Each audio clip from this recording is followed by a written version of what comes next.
Hello दोस्तों, जय हिंद। स्वागत है एक बार फिर से आपका अपना ऑनलाइन स्टडी चैनल पर। और आज की वीडियो में हमने दोस्तों मुगल वंश के इतिहास को आगे बढ़ाया है, जो कि काफ़ी इम्पोर्टेंट है। और दोस्तों उम्मीद करता हूं कि आपको ये वीडियो A to Z समझ में आने वाली है। दोस्तों हमने स्टार्टिंग में देखा था कि मुगल जो थे वो भारत पर किस प्रकार आए थे, मुगल की स्थापना किसके द्वारा की गई। जहांगीर का जो शासन काल था उस पर दोस्तों दो तरीके से उसने शासन काल किया था। मतलब 1605 ईस्वी से लेकर 1627 ईस्वी तक उसका पूरा टेन्योर था। तो इस प्रकार दोस्तों हम पढ़ेंगे जहांगीर का पूरा शासन काल। तो चलिए मेरे साथ वीडियो में बने रहना। और लास्ट में हमने दोस्तों जहांगीर के संबंधित जितने भी ऑब्जेक्टिव प्रश्न बनते हैं उसको भी हमने इंक्लूड किया है। तो उसको लगाने की कोशिश ज़रूर करना। और वीडियो पे नए हैं तो आप चैनल को सब्सक्राइब कर लीजिए। और वीडियो को देखने के बाद आपको अच्छा लगे तो लाइक करना और कमेंट करके अपनी सजेशन ज़रूर देना। मेरे पास एक जादू है, मैं अब गायब हो जाता हूँ यहाँ से और आपके पूरे स्क्रीन में हमारी प्रेजेंटेशन चलेगी, स्लाइड बाई स्लाइड आपको सब कुछ देखने को मिलेगा। चलिए शुरू करते हैं वीडियो। जहांगीर का संपूर्ण शासनकाल हम पढ़ेंगे। दोस्तों पढ़ने के पॉइंट ऑफ व्यू से हम दो भागों में इसको देखते हैं। एक तो स्वतंत्र रूप से जहांगीर का शासन और दूसरा नूरजहां के आने पर नूरजहां का प्रभाव इसके शासनकाल में दिखने लगता है। तो इस प्रकार दोस्तों हम अलग अलग भागों में जहांगीर के पूरे शासनकाल को हम पढ़ेंगे। तो दोस्तों चलिए शुरू करते हैं आज की वीडियो को। सबसे पहले हम परिचय देखते हैं। दोस्तों जहांगीर का परिचय क्या था। दोस्तों जन्म इसका हुआ था 30 अगस्त 1569 ईस्वी में इसका जन्म हुआ था। और इसका बचपन का नाम था सलीम। दोस्तों सलीम क्यों नाम था, क्योंकि इसके जो पिता थे अकबर थे, इसने सलीम चिश्ती जो सूफ़ी संत थे उनके दरगाह में इनने मन्नत मांगी थी, इसलिए उनसे प्रेरित होकर इसने अपने बेटे का नाम सलीम रखा था। और दोस्तों जब उसने शासन किया, राजगद्दी पर बैठा, तब उसने अपना नाम पूरा रखा था नूरुद्दीन मोहम्मद जहांगीर बादशाह गाजी। दोस्तों ये इम्पोर्टेंट है क्योंकि हमने वीडियो के लास्ट में हमने जहांगीर से जितने भी इम्पोर्टेंट प्रश्न पूछे गए हैं प्रीवियस ईयर पेपर्स में, और दोस्तों जो इम्पोर्टेंट प्रश्न बन सकते हैं उनको मैंने इंक्लूड किया है। तो आप वीडियो के लास्ट तक ज़रूर बने रहना। और लास्ट में जो हमने ऑब्जेक्टिव टाइप के क्वेश्चन इंक्लूड किए हैं उनको आप लगाने की कोशिश करना, जिससे कि आपके मुग़ल वंश का जो ये जहांगीर वाला टेन्योर है वो पूरी तरह से कवर हो जाएगा। आपको दूसरी वीडियोस देखने की ज़रूरत नहीं पड़ेगी, क्योंकि हमने ऑब्जेक्टिव के पॉइंट ऑफ व्यू से जितने भी क्वेश्चन बन सकते थे उन सभी क्वेश्चन से टॉपिक हमने उठाए हैं और इस वीडियो में हमने इंक्लूड किया है। तो दोस्तों पिता जो था वो अकबर था, मतलब अकबर का बेटा था जहांगीर। और माता जिसका नाम था हरकाबाई जोधा, जो कि दोस्तों जोधाबाई के नाम से जानी जाती थी, वो हरकाबाई। और इनका राज्याभिषेक कब हुआ था दोस्तों, 1605 ईस्वी में दोस्तों इसने पदभार संभाला था, जो कि काफ़ी लंबी उम्र के बाद, लगभग 35-36 साल की उम्र के बाद दोस्तों इसको शासन मिला था। और इसने दोस्तों 5 शादियाँ भी करी थी। इनकी 5 पत्नियाँ थी, जिसमें प्रथम पत्नी थी नानबाई, जिसका बेटा खुसरो हुआ। खुसरो क्यों इम्पोर्टेंट है उसको हम पढ़ेंगे। और दूसरी जगत गोसाई, जिसका बेटा खुर्रम हुआ, जिसका नाम दोस्तों शाहजहाँ, जो हम पढ़ेंगे वो इम्पोर्टेंट है। तीसरी पत्नी थी रुखसाना बानो। दोस्तों तीसरी जो पत्नी थी इनका बिना विवाह इनका संबंध था, रुखसाना बानो, जिसका बेटा शाहरयार हुआ।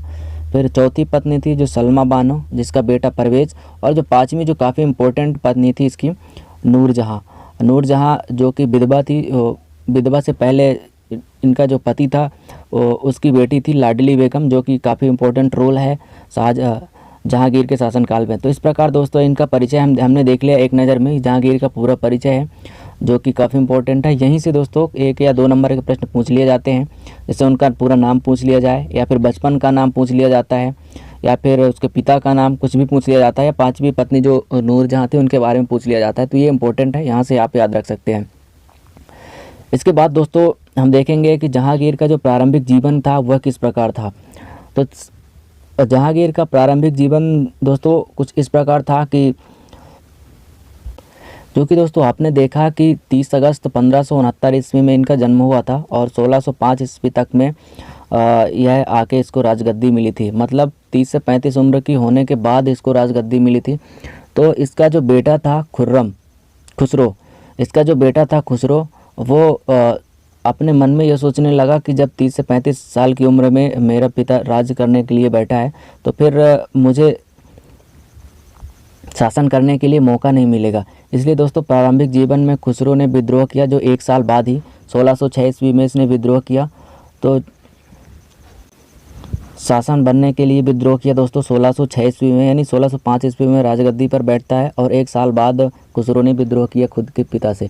तो इस प्रकार दोस्तों भिरावल के मैदान में जहांगीर से खुसरो का विद्रोह होता है, जिसमें दोस्तों नज़रबंद करता है जहांगीर और वहां से उसको बंदी बना लेता है। लेकिन फिर से खुसरो कहीं ना कहीं छूट के वह फिर चला जाता है सिख के 5वें गुरु अर्जुन देव के शरण में और उनसे दोस्तों वह आशीर्वाद लेता है और फिर से जहांगीर के साथ अपनी सेना को युद्ध के लिए यानी संघर्ष की चुनौती के लिए फिर से सामने आता है। तो इस प्रकार दोस्तों जहांगीर ने उसको बिल्कुल नहीं बख्शा, वो उसने दोस्तों खुसरो की दोनों आंखें निकलवा ली और उसको अंधा करके उसको कैद में डाल दिया। इस प्रकार दोस्तों फिर बाद में पता चलता है 1621 ईस्वी में खुसरो की हत्या कर दी गई। इस प्रकार दोस्तों 1621 ईस्वी में ही खुसरो का जो विद्रोह था वो समाप्त हुआ, खुसरो का जो टेन्योर था वो समाप्त हुआ। और इस प्रकार दोस्तों एक और इम्पोर्टेंट है कि खुसरो को सिख के 5वें जो गुरु अर्जुन देव थे उसने उनको आशीर्वाद दिया था। इस प्रकार जहांगीर ने उसके ऊपर क्रोधित होकर उनको हरजाने के रूप में बोला था कि आपको इसका जुर्माना देना पड़ेगा।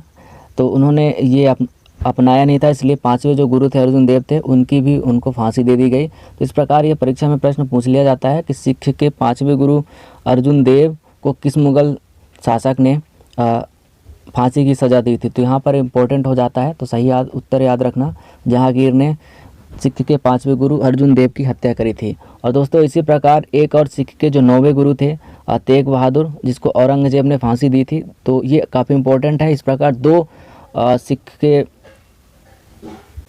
प्रकार दो सिखों के जो गुरुदेव थे उनकी जो हत्या थी मुगल शासकों के द्वारा की गई थी। तो इम्पोर्टेंट है, यहाँ पर याद रखने वाली बात है। तो इस प्रकार दोस्तों जहांगीर का प्रारंभिक जीवन था जो खुद के बेटे से ही प्रारंभिक जीवन व्यतीत हुआ था, संघर्ष करते हुए व्यतीत हुआ था।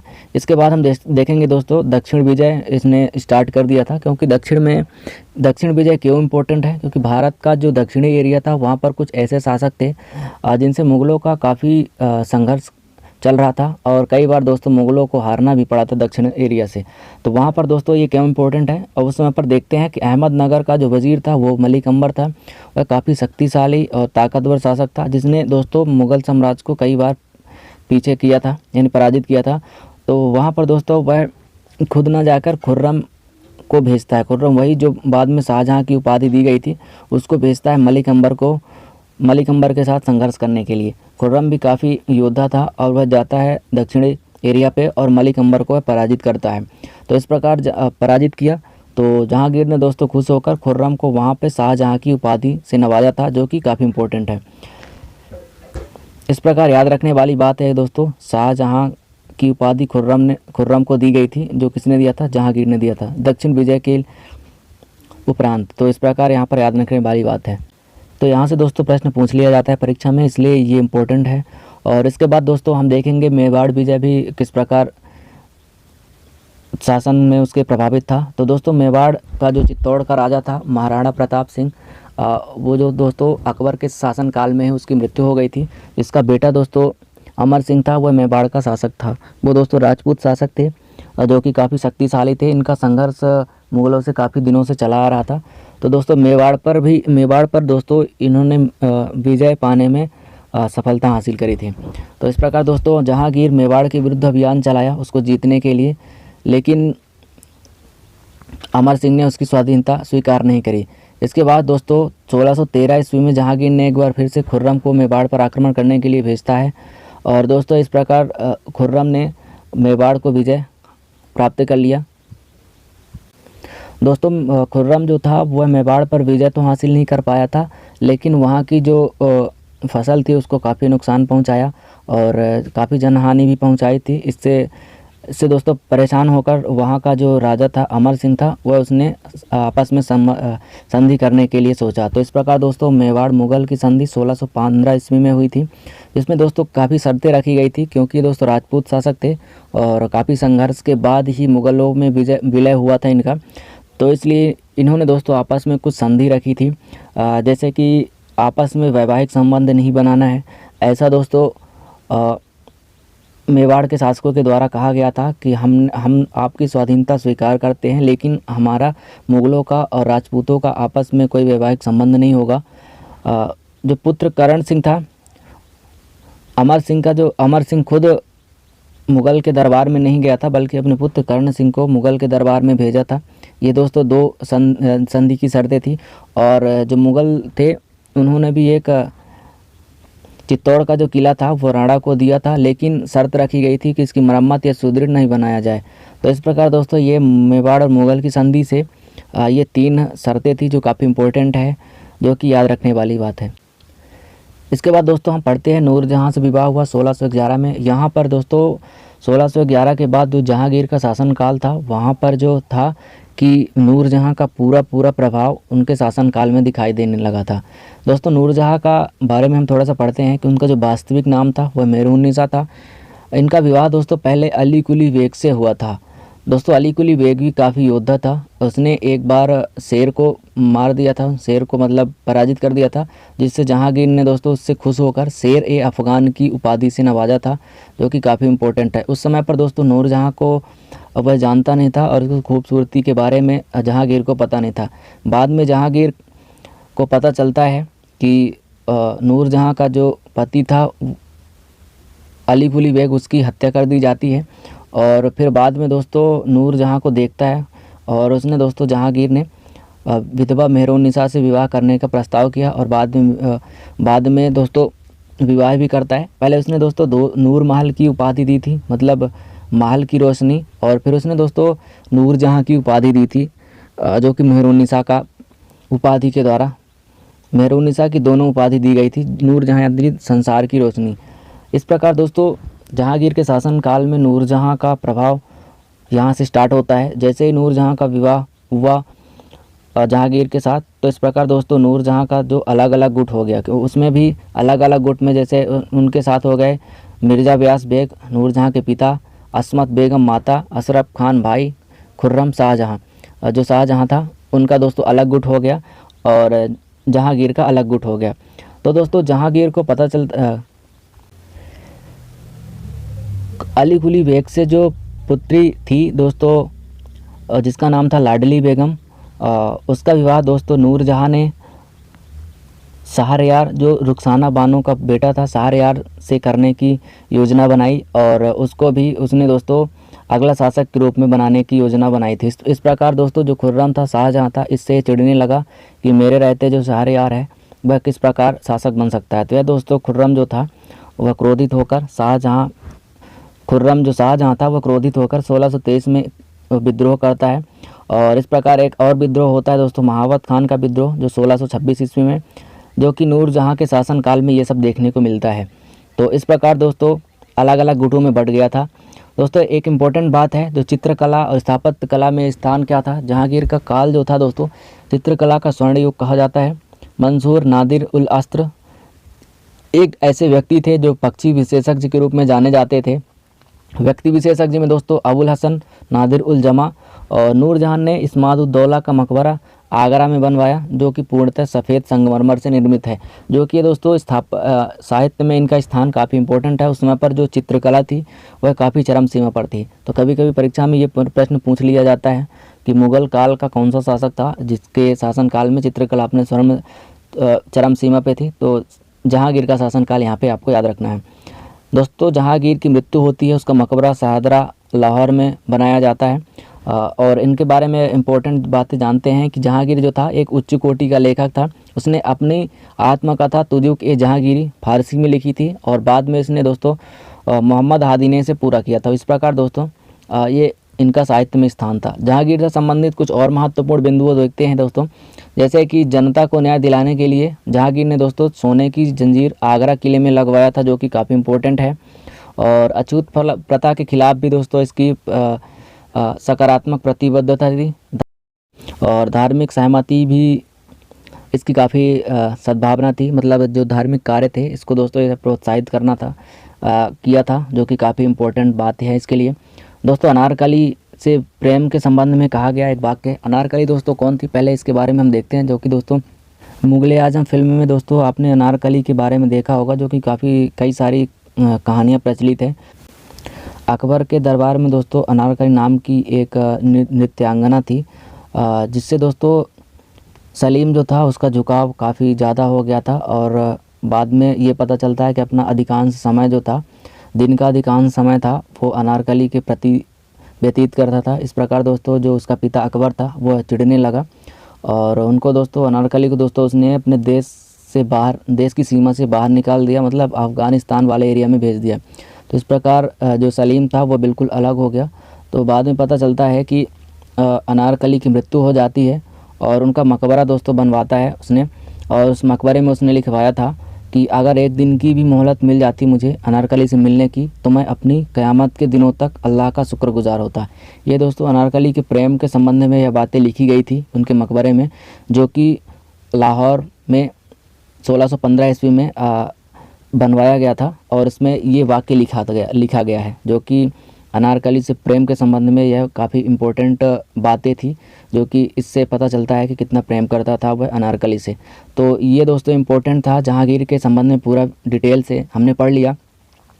और अब दोस्तों हम पढ़ेंगे कि जहांगीर के संबंध में जितने भी ऑब्जेक्टिव प्रश्न बन सकते हैं या फिर पिछले कई परीक्षाओं में पूछे जा चुके हैं, तो उसको हम पढ़ेंगे।